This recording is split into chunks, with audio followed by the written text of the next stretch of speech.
woo-woo world, as I call it, all of the alternative researchers and this kind of thing, as a mass, a lot of them have now been exposed to these third-generation goggles, and people like Jay Widener and Mel Fabregas and others, George Noory on Coast to Coast, they've seen the same kind of stuff that I see, and I'm in a relatively isolated area. I hear over Britain it is just a basically uh, grand universe central station in terms of the number of things popping in and out. I've got friends of mine that are in Britain that are in northern England actually, in some hilly area there that have these same goggles, and they're reporting seeing in excess of 100 uh, instances of spaceships a night.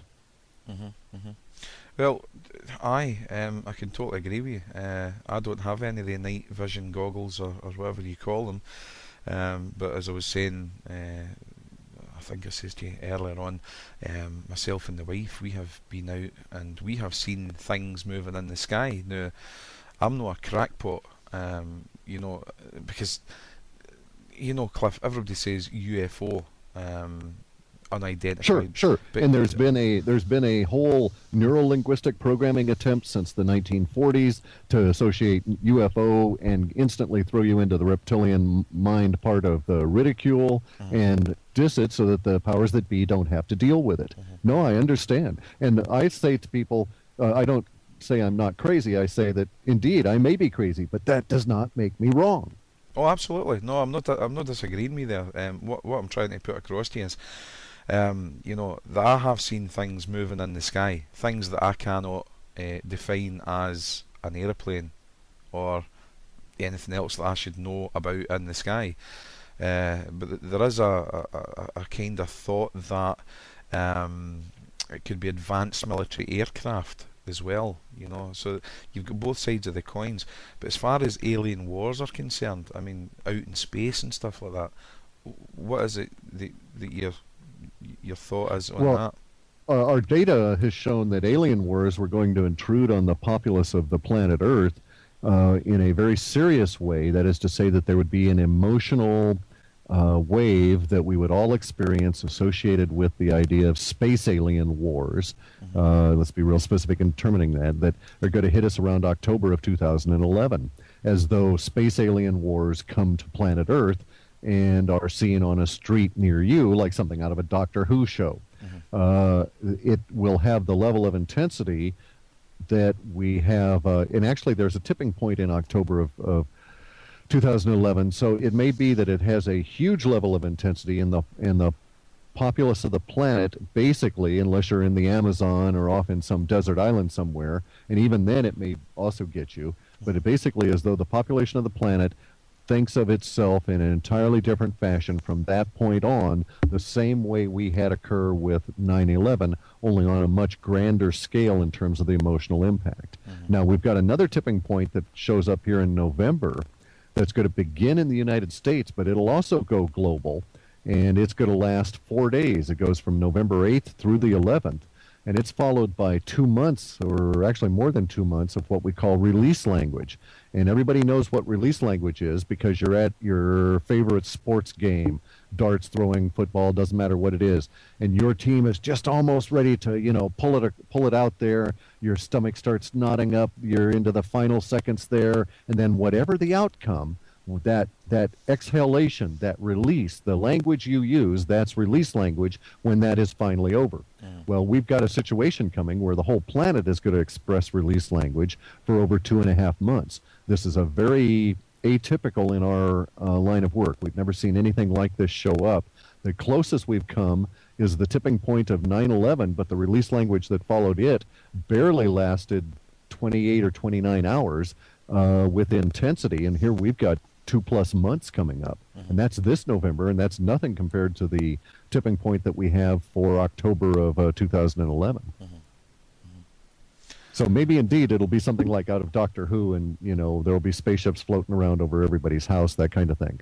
But the Alien Wars is the forecast archetype descriptor set. Sure. Just a wee message to the listeners. I can't take any more callers. We've got 1, 2, 3, 4. 1, 2, 3. We've got 4. I've actually got about 7 people sitting waiting to talk to you, Cliff. But I think, sorry folks, 4's enough, because at the end of the day, Cliff is doing this free of charge and of his own time. And he has a sinus headache. What are you saying there?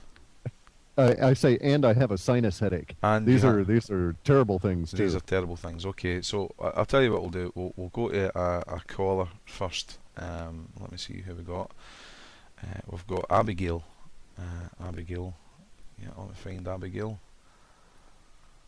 There we go, Abigail. Okay. Let's Is see this a Scottish Abigail? I couldn't tell you, mate. I don't know. We're ringing Abigail as we speak. So, aye, the alien wars. And see, it could just be an outgrowth of what I'm seeing over my head now. Sure. Also note the stuff I see is really only about probably 140 miles out there. And so you indeed, because of your position in Scotland, may be getting reflective glints at certain times of the day or twilight that are exactly the same as what I'm seeing through the goggles. And if you had the goggles, you just get better detail.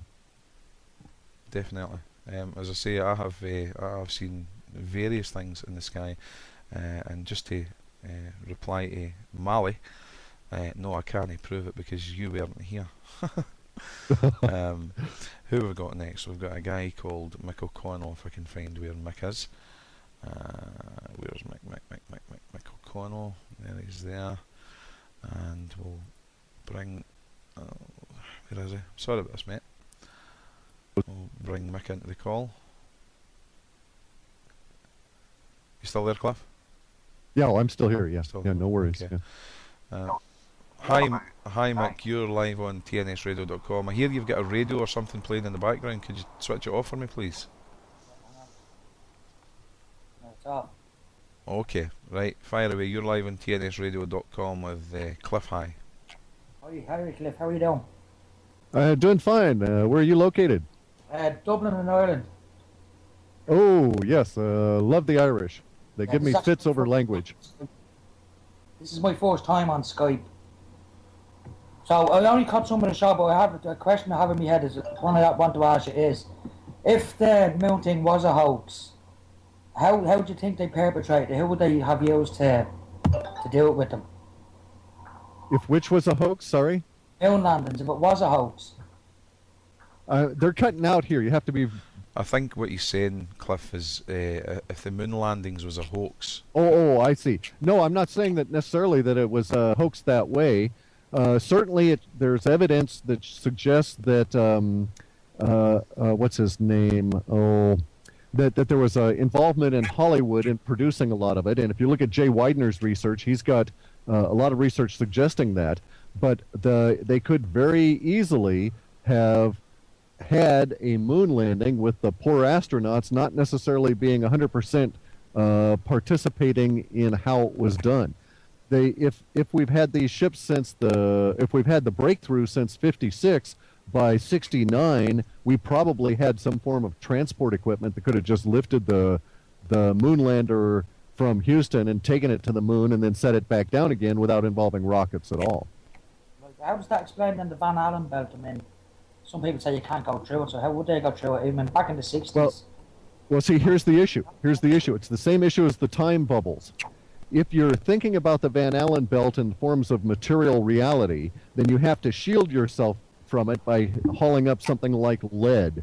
And that's very expensive to haul up with rocket fuel, and you'll never be able to have enough rocket fuel, etc. However, if you think of the world or the universe as an energetic creation, then to shield yourself from the Van Allen belt, which is just energy, all you need is a different form of energy, and then you're back into the whole idea of the bubbles, the magnetic bubbles that produce the fusion reactor tokamaks and go all the way up into the time bubbles that we're seeing now. And then it becomes a relatively straightforward proposition. You just find the frequency that shields you from the effects of the other frequencies that would be harmful to you.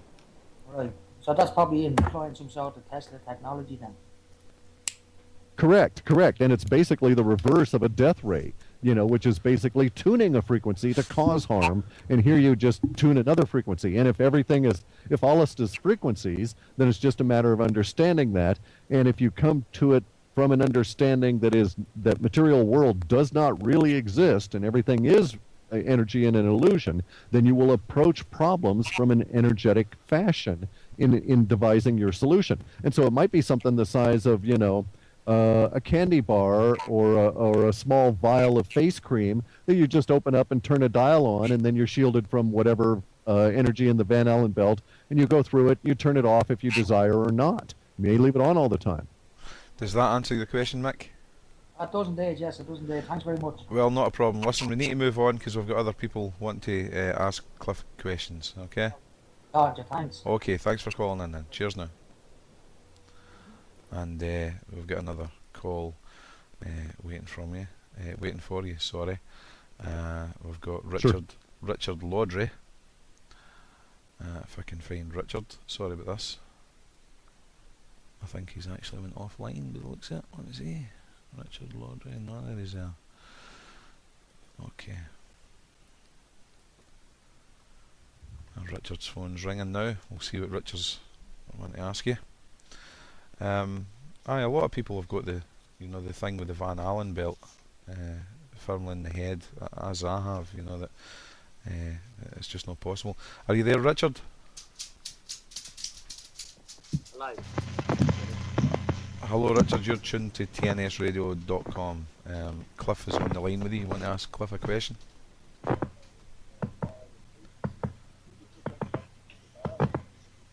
Cliff, Richard, we're not hearing anything from you. I think you're getting problems with your mic there, sir. Sorry, we're going to have to drop that call. It just wasn't happening at all. Sorry about that, Richard, if you're listening. We've got the very last caller tonight is somebody called DJ Berry. Let me find DJ Berry. Where is he? Or she? Having difficulties finding this guy. DJ Berry, sorry. No, can't find him. Don't know where he's away. My list of contacts is so long. You would. Oh, it's probably huge. Yes, would not, yes. Understandable. Right. Okay. So what we'll do is we'll move on to the questions then. If you don't mind, Cliff, and we'll try. No, that's fine. Let's go ahead. We'll try and wrap up pretty soon because I know that you're suffering from sinus headaches and stuff. Marty, that's a question from Marty.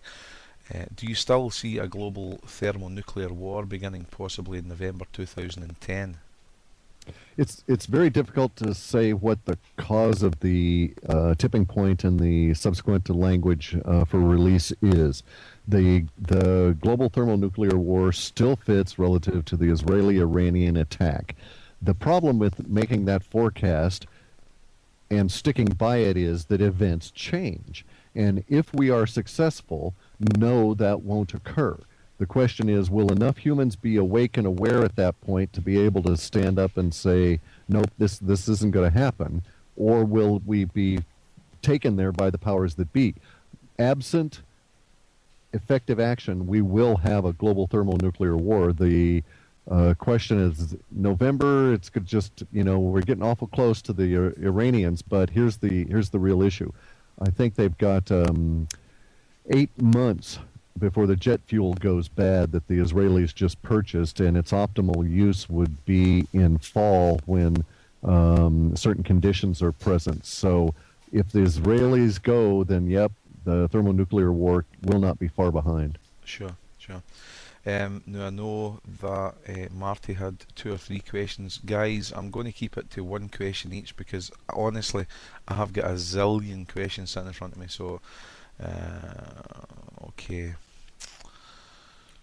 But yes, by the way, the language for the Israelis attacking the Iranians and especially coercing American input is still building. It's not being derailed. It does appear to have slowed. It's not ratcheting up as fast as before.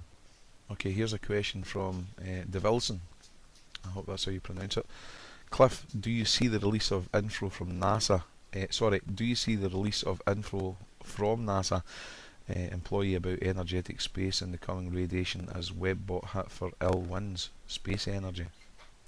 We see it for the hit for the space goat farts entity subset unknown energies from space.